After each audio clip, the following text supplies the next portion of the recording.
اعوذ باللہ من الشیطان الرجیم بسم اللہ الرحمن الرحیم۔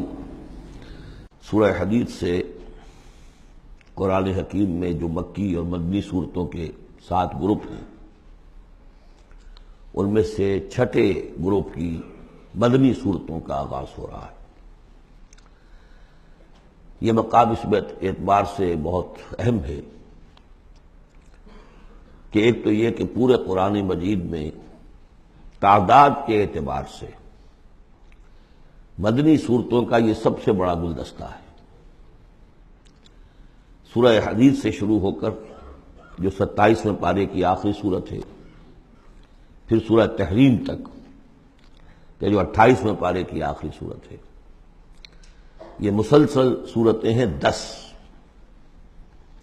اگرچہ حجم کے اعتبار سے یہ زیادہ نہیں ہے، 1.25 پارے سے بھی کم، لیکن صورتوں کی تعداد کے اعتبار سے یہ مدنی صورتوں کا سب سے بڑا گلدستہ ہے قرآن حکیم میں۔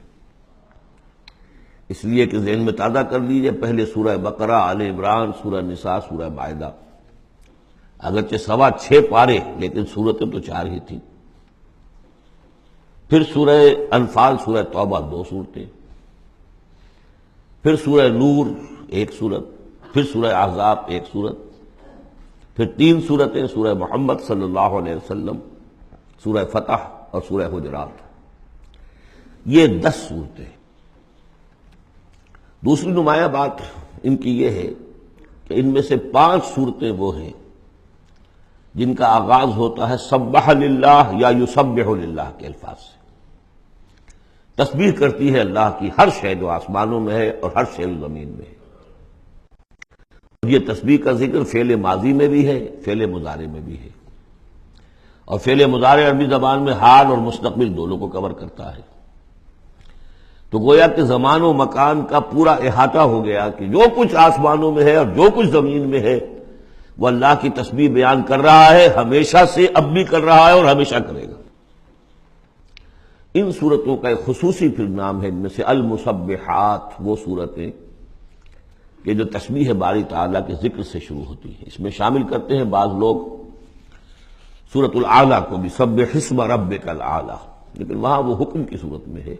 یہ مسبحات جو ہیں اس گروپ میں ان کی خصوصی شان ہے۔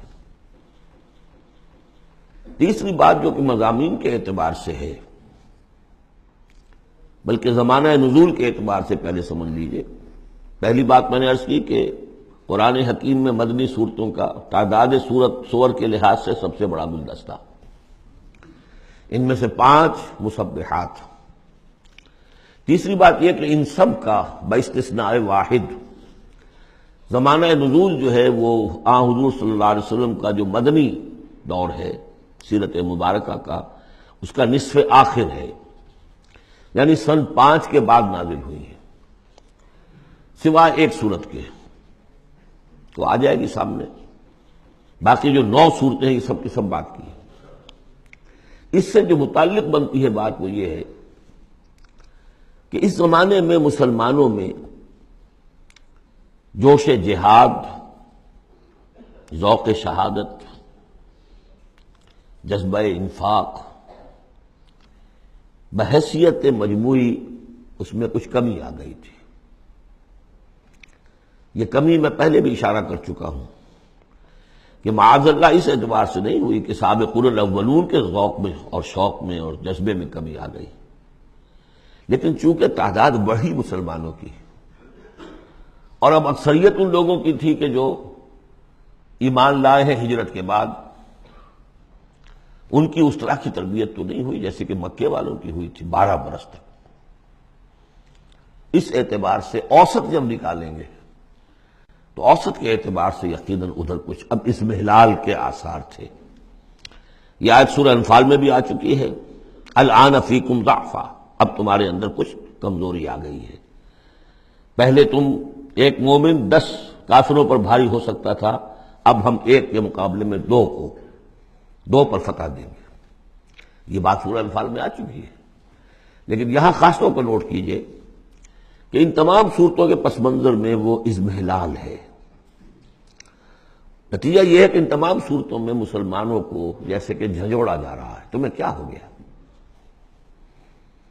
سورہ صف میں آپ دیکھیں گے یا ایھا الذین آمنوا لم تقولون ما لا تفعلون، کیا ہو گیا تمہیں، کیوں کہتے ہو جو کرتے نہیں ہو. اسی سورہ حدید میں آئے گا وما لکم لا تؤمنون باللہ، تمہیں کیا ہو گیا اللہ پر ایمان پختہ کیوں نہیں رکھتے. وما لکم الا تنفقوا فی سبیل اللہ، تمہیں کیا ہو گیا ہے اللہ کے راہ میں خرچ کیوں نہیں کرتے.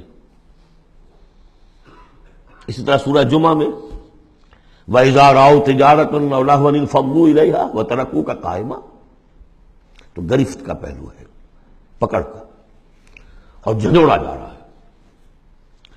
اس میں یقیناً روح سخن منافقین کی طرف بھی ہے، لیکن بحیثیت مجموع ان صورتوں میں جو اصل خطاب ہے وہ منافقین سے نہیں ہے.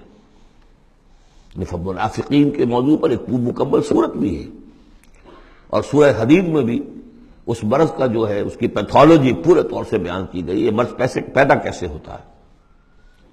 لیکن یہ ہے کہ عام طور پر جو روح سخن ہے وہ ضعفاء کی طرف ہے، کمزور مسلمان، منافق نہیں، یعنی جن کا ایمان اتنا قوی نہیں ہے کہ ہر چہ باد آباد.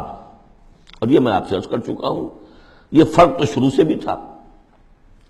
السابقون الاولون من المہاجرین والانصار والذین اتبعوہم باحسان رضی اللہ عنہم ورضوا عنہ، اس درجے کے لوگوں میں بھی سب کے سب ایک جیسے تو نہیں تھے، وہ درجات میں بلند ترین ہے رضی اللہ عنہم ورضوا عنہ، تو فرق تو تھا. اور اگر حفظ مراتب نہ کنی زندگی تو ان درجات کا جب تک کہ آپ لحاظ نہ رکھیں اور نہ سمجھیں تو بات سمجھ میں نہیں آئے گی. اس پہلو سے یہاں اصل خطاب جو منافقین سے نہیں ہے، یعنی یہ سورہ نساء اور سورہ توبہ اس کا جو رنگ ہے اس میں اصل خطاب منافقین سے ہے. یہاں وہ بات نہیں ہے، ضعفاء، کمزور. اس اعتبار سے آج کے مسلمانوں کے لیے اہم ترین حصہ قرآن حکیم کا یہ 10 صورتیں ہیں. آج کا ایک مسلمان ان 10 صورتوں کو سمجھ لے جو گویا پورے قرآن کا خلاصہ اس کو مل جائے گا. ایک تو اس اعتبار سے بھی کہ جیسے میں نے عرض کیا نفاق کا مضمون آیا سورہ نساء میں، سورہ توبہ میں، اور بھی صورتوں میں آیا، سورہ قتال سے شروع ہو گیا. لیکن یہ کہ ایک چھوٹی سی صورت ہے 11 آیتوں کی اس مجموعے میں، سورۃ المنافقون، وہ خلاصہ ہے اس پوری بحث کا. ایمان کی بحث تو مکی صورتوں میں 2/3 قرآن مکی صورتوں پہ مشتمل ہے. اب اس میں التذکیر میں آلاء اللہ جو ہے وہ نکال دیجئے تو ساری بحث ایمان ہی کی تو ہے، توحید کی، آخرت کی، معاد کی، بعث بعد الموت کی، رسالت کی. اتنی لمبی چوڑی بحث کو سورہ تغابن 18 آیات پر مشتمل ایک صورت ہے. واقعہ یہ ہے کہ خلاصہ نکال دیا گیا، اتر کشید کر کے رکھ دیا گیا. تو ایک تو اس اعتبار سے بھی کہ اگر ان صورتوں کو سمجھ لیا جائے تو پورے قرآن کا خلاصہ سمجھ لیجئے کہ ان میں موجود ہے. 1.25 پارہ ہے، 1.25 پارے سے بھی کم ہے. اور دوسرے اس اعتبار سے کہ آج جو ہم مسلمان ہیں تو ہم تو در حقیقت نسلی مسلمان ہیں کہ ہم چونکہ بائی ایکسیڈنٹ آف برتھ، ایک حادثہ ہے یہ، ہمارے لیے اس میں کوئی فیصلہ تو نہیں تھا کہ ہم مسلمان ماں باپ کے گھر پیدا ہوں گے. اس بات نن آف اوور چوائس، اللہ نے ہمیں پیدا کر دیا مسلمان ماں باپ کے گھر، تو ہم نے اللہ، رسول، آخرت، نماز، روزہ یہ بچپن ہی سے سیکھ لیا. لیکن وہ ایمان، قلبی یقین والا ایمان، وہ تو شاذ ہی کسی کو نصیب ہوتا ہے. ڈھونڈ اب اس کو چراغ رخ زیبا لے کر. لہذا ہماری عظیم اکثریت اس وقت منافق بھی نہیں ہے، ہم دھوکہ دینے کے لیے تو نہیں ایمان لائے ہم، الحمدللہ منافق اس معنی میں نہیں ہے. تو ہماری عظیم اکثریت جو ہے وہ اس کیٹیگری میں فال کرتی ہے جو سورہ حجرات میں ہم پڑھ آئے ہیں. قالت الاعراب آمنا قل لم تؤمنوا ولكن قولوا اسلمنا ولما يدخل الايمان في قلوبكم. اور وہاں میں بتا چکا وہ منافقین کا تذکرہ نہیں ہے، اس لیے کہ آگے فرما دیا وَإِن تُطِيعُوا اللَّهَ وَرَسُولَهُ لَا يَلِتْكُم مِّنْ أَعْمَالِكُمْ شَيْئًا. حالانکہ بہت بڑے علماء بھی اس مغالطے میں مبتلا ہو گئے. منافقین کا تذکرہ وہ نہیں ہے. وہ مسلمان کے جو مسلمان ہیں بس ہیں مسلمان، چاہے اس وجہ سے ہے کہ پورا قبیلہ اسلام لا رہا تھا تو چلو بھائی اب چلو ہم بھی ایمان لے آئے، اور چاہے اس وجہ سے کہ ہم مسلمان ماں باپ کے گھر پیدا ہو گئے، کوئی ڈفرنس نہیں ہے. لیکن نیت میں بھی کوئی دھوکہ دینا نہیں ہے. اس وقت بھی کچھ لوگ تھے جو دھوکہ دینے کے لیے ایمان لائے تھے، وہ منافق تھے. لیکن وہ لوگ جن کے دل میں نہ تو مثبت طور پر خلوص والا ایمان تھا اور نہ ہی کوئی منفی طور پر کوئی نفاق تھا، وہ تھے بین بین. ہماری اکثریت انہیں پر مشتمل ہے. لہذا ہمارے اعتبار سے یہ قرآن حکیم کا جامع ترین اہم ترین حصہ ہے. اور یہی وجہ ہے کہ جس میں نے مطالعہ قرآن حکیم کے منتخب نصاب کا بار بار حوالہ دیا ہے، اس گروپ میں سے اس کی کئی صورتیں پوری شامل ہیں. اس کا جو چھٹا حصہ ہے وہ صرف سورہ حدید پر مشتمل ہے جو ابھی ہم شروع کریں گے. باقی سورہ جمعہ، سورہ صف، سورہ منافقون، سورہ تغابن، پھر سورہ تحریم کا، یہ ساری چیزیں یہ ہماری یعنی تقریباً 5 غالباً صورتیں ان 10 میں سے ہمارے اس منتخب نصاب میں شامل ہیں. ان مسبحات میں سے بھی سورہ حدید جو ہے اس کو کہیے کہ ام المسبحات، اہم ترین صورت، بلند ترین صورت. اور میں تحدیثاً للنعمہ عرض کر رہا ہوں کہ بارہا میں نے یہ کہا ہے کہ اللہ کا بہت بڑا فضل و کرم مجھ پر ہوا ہے کہ میں یہ بھی کہہ سکتا ہوں کہ اللہ نے یہ صورت مجھے عطا فرمائی ہے. اس پر میرا غور و فکر، سوچ بچار 50s سے شروع ہو چکا تھا، اور اللہ تعالیٰ نے مجھے انشراح دیا اس صورت کے بارے میں. اور اس کے حوالے سے اب اس کے دروس میرے 15 گھنٹے پر بھی ہیں، اس کے بھی کیسٹس ہیں، ان کے بھی ویڈیوز ہیں.